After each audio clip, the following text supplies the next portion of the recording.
सबसे पहले मैं आपको बता दूं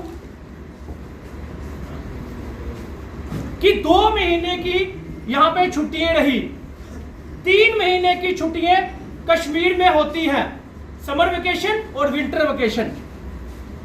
और ट्रांसपोर्ट फीस वो फीस होती है जो वॉलंटरी फीस है, कंपल्सरी फीस नहीं। और वॉलंटरी फीस वो है ट्रांसपोर्ट फीस जितनी हम यूज करेंगे। जब हमारे बच्चे, स्कूलों की ट्रांसपोर्ट की बात कर रहा हूं मैं, प्राइवेट ट्रांसपोर्ट की बात नहीं कर रहा, मैं स्कूलों की बसेस की बात कर रहा हूं जिनकी अपनी गाड़ियां हैं स्कूलों की। उनकी ट्रांसपोर्ट फीस किस मकसद से दे पेरेंट्स, किस बेस पे दे, जबकि मैक्सिमम लोगों के पॉइंट होगा, दिमाग में आया होगा कि ड्राइवरों की सैलरी। मैं आपको बता दूं कि जब ट्रांसपोर्ट फीस फिक्स होती है तो 12 महीने का खर्चा ड्राइवर का, उनके जितने भी गाड़ियों के खर्चे सब मिलाकर फिक्स होती है और उस हिसाब से फीस जो है वो 10 महीने में 12 महीने की फीस जो है वो टोटल फिक्स होती है। उसके बाद भी ट्रांसपोर्ट फीस जो है वो जबरन ली जा रही है जम्मू कश्मीर में, 3 महीने की वहां और 2 महीने में से 1 महीना यहां पे। वो क्यों दे? सकीना इट्टू मैडम इस चीज में फेल हो चुकी है। राइट टू एजुकेशन, अगर आप गूगल में सर्च मारेंगे, अगर आप गूगल में सर्च मारेंगे तो आपको पता चलेगा, चाहे वो सीबीएसई स्कूल हो, चाहे वो जेके बोर्ड स्कूल हो, सबने एनसीईआरटी की बुक्स लगानी है, अपनी पब्लिश की हुई बुक्स नहीं लगा सकता कोई भी स्कूल, वो गैर कानूनी है। लेकिन सकीना इट्टू मैडम इसको भी नहीं रोक पाई। और राइट टू एजुकेशन के हिसाब से 25% बच्चे अनएडेड, एडेड स्कूलों में फ्री ऑफ कॉस्ट पढ़ने होते हैं, इकोनॉमिकल वीकर सेक्शन के बच्चे। लेकिन कोई भी स्कूल में एक बच्चा भी फ्री ऑफ कॉस्ट एजुकेशन नहीं ले रहा। राइट टू एजुकेशन भी मैडम 2 साल से इंप्लीमेंट नहीं करवा पाई। गवर्नमेंट स्कूल, मैं गवर्नमेंट स्कूलों की बात करूं तो 4000 समथिंग स्कूल जो है गवर्नमेंट, वो बंद कर दिए गए पिछले 5 सालों से। लेकिन सरकार को भी आए हुए 2 साल हो चुके हैं। मैं सरकार को पूछना चाहता हूं, 1200 से कुछ स्कूल जम्मू में बंद हुए, 3000 समथिंग स्कूल जो है वो कश्मीर में बंद हुआ। क्या एक भी स्कूल कोई वर्ल्ड क्लास बनाया इन्होंने प्राइवेट के मुकाबले में? गवर्नमेंट स्कूलों को खत्म करने की कोशिश जो है वो सरकार मिलकर कर रही है। छोटे प्राइवेट स्कूल, आज आप बोलोगे कि अमित कपूर छोटे प्राइवेट स्कूलों के हक में कैसे बोल दिया?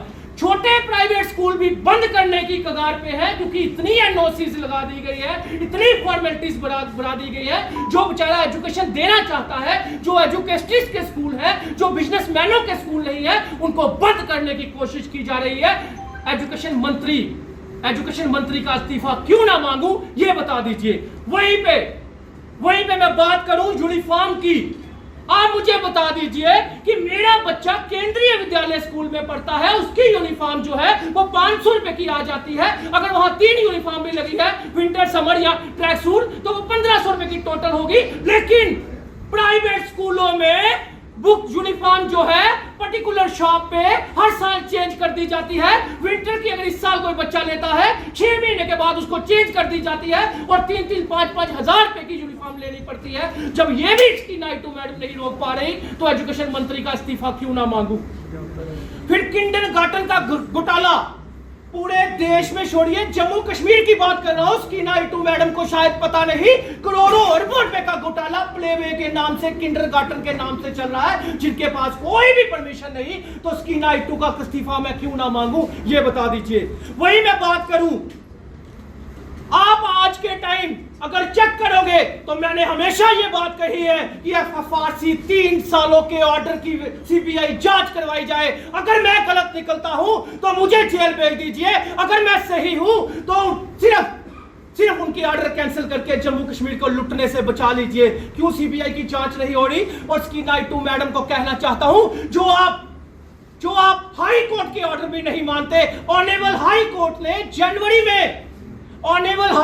ने जनवरी में अपनी ऑब्जर्वेशन दी एक ऑर्डर में। उन्होंने कहा कि गवर्नमेंट एजुकेशन स्कूल जो है, एजुकेशन जो है वो कोलैप्स हो चुकी है, यानी कि खत्म हो चुकी है। शर्म आनी चाहिए ये सरकार को।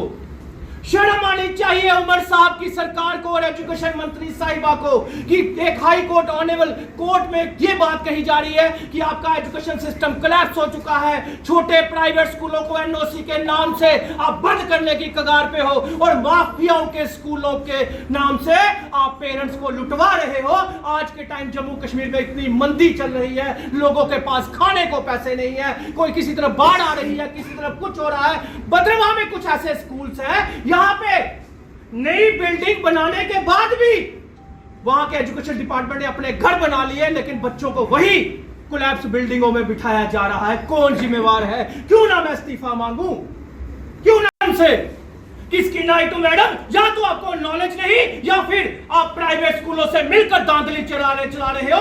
सुप्रीम कोर्ट ने 2012 में एडमिशन फीस जो है वो टोटल बंद कर दी थी। 2009 का एक्ट था कि एडमिशन फीस स्कूल ले सकता है, लेकिन 2012 में सुप्रीम कोर्ट ने एडमिशन फीस बंद कर दी। स्कूल आज भी ले रहा है और सबसे जरूरी बात कि आज तक अमेंडमेंट नहीं किया गया उस स्कूल एजुकेशन एक्ट में, आज भी लिखा हुआ एडमिशन फीस के लिए। तो शर्म आनी चाहिए ऐसी सरकारों को जो साथ होकर लुटवा रहे हैं। मैं बात करूं एनुअल चार्जेस की, तो एनुअल चार्जेस क्या होता है ये समझने की जरूरत है। किस तरह स्कूल लूट रहा है और किसको लूट रहा है? आम आदमी को, आम पेरेंट्स को, चाहे वो मीडिया वाले हो, चाहे वो पुलिस वाले हो, चाहे वो एडमिनिस्ट्रेशन हो, जहां आम आदमी हो, सबको लूटा जा रहा है एनुअल चार्जेस के नाम से। मैं पूछना चाहता हूं, जो एफएफआरसी कमेटी बनाई गई थी जो सुप्रीम कोर्ट की तरफ से, जो इन्होंने एनुअल चार्जेस पास किए, क्या किसी को पता है? एक आरटीआई एक्टिविस्ट सोहेल दार कश्मीर के, उन्होंने आरटीआई लगाई। आरटीआई में मैं एक स्कूल की बात कर रहा हूं, सिर्फ एक स्कूल की। एक स्कूल में 600 रुपया स्मार्ट क्लासेस के नाम से पर बच्चे का 600 रुपया एक्स्ट्रा लिया जा रहा था। और उसके बाद जब कंप्लेंट की 2 साल के बाद एफएफआरसी ने ऑर्डर निकाला कि वो फीस वापस की जाए 2025 में, लेकिन वो फीस भी अभी तक वापस नहीं हुई। तो मुझे कैसे यकीन हो कि आप जो एनुअल चार्जेस अपनी मर्जी से फिक्स कर देते हो, 2000 से 20-20 हजार रुपया ले लो, जो थैला बंद करके दे देते हो, उसकी बाइफर्केशन पेरेंट्स को कौन बताएगा? कहां से वो अकाउंटेबल हुआ? मुझे ये बता दीजिए। किस तरह आप एनुअल चार्ज फिक्स करते हो और लोगों की जेबों में डाके बढ़वा रहे हो? तो मैं स्कीना इटू मैडम का इस्तीफा क्यों ना मांगू, ये बता दीजिए। अगर आपका सपना भी गवर्नमेंट जॉब पाने का है लेकिन बड़ी बड़ी फीस बन रही है परेशानी, तो मायूस होने की ज़रूरत नहीं है। मेहनत और सही गाइडेंस से ही हर सपना पूरा किया जा सकता है। जम्मू कश्मीर और लद्दाख का भरोसेमंद और जाना माना कोचिंग इंस्टीट्यूट कैरियर अड्डा पिछले 10 सालों से हज़ारों बच्चों को एसएससी, जेकेएसएसबी, बैंकिंग, डिफेंस और दूसरी गवर्नमेंट जॉब्स की शानदार तैयारी करवा रहा है। सबसे खास बात यह है कि यहाँ बच्चों को बेहतरीन गाइडेंस के साथ ऐसी तैयारी करवाई जाती है जिससे उनका सिलेक्शन आसान हो सके, वो भी बिना किसी ट्यूशन फीस के। यानी यहाँ आपको मिलेगी फ्री कोचिंग। कैरियर अड्डा में सिर्फ क्लासेस ही नहीं बल्कि हर एग्जाम को क्रैक करने के लिए शानदार मॉक टेस्ट सीरीज भी उपलब्ध करवाई जा रही हैं, जो बच्चों की तैयारी को और मजबूत बनाती हैं। जो बच्चे सेल्फ स्टडी कर रहे हैं वो भी इस सुविधा का फ़ायदा उठा सकते हैं। इसके अलावा बच्चों के लिए फ्री डाउट सेशंस भी रखे जाते हैं, जहां हर सवाल और हर परेशानी का आसान तरीके से हल बताया जाता है। कैरियर अड्डा की मेहनत और बेहतरीन टीचिंग का नतीजा है कि आज 3500 से ज़्यादा बच्चे किसी न किसी सरकारी नौकरी में अपनी खिदमत अंजाम दे रहे हैं। अगर आपका भी सपना 2026-27 में गवर्नमेंट जॉब हासिल करने का है तो देर किस बात की। आज ही जुड़िए कैरियर अड्डा इंस्टीट्यूट के साथ और अपने सुनहरे मुस्तकबिल की शुरुआत कीजिए। हमारा पता है कैरियर अड्डा इंस्टीट्यूट, नियर गुरुद्वारा, रिहाड़ी चुंगी, जम्मू। जम्मू कश्मीर की खबरों के लिए जुड़े रहिए जेके अपडेट के साथ।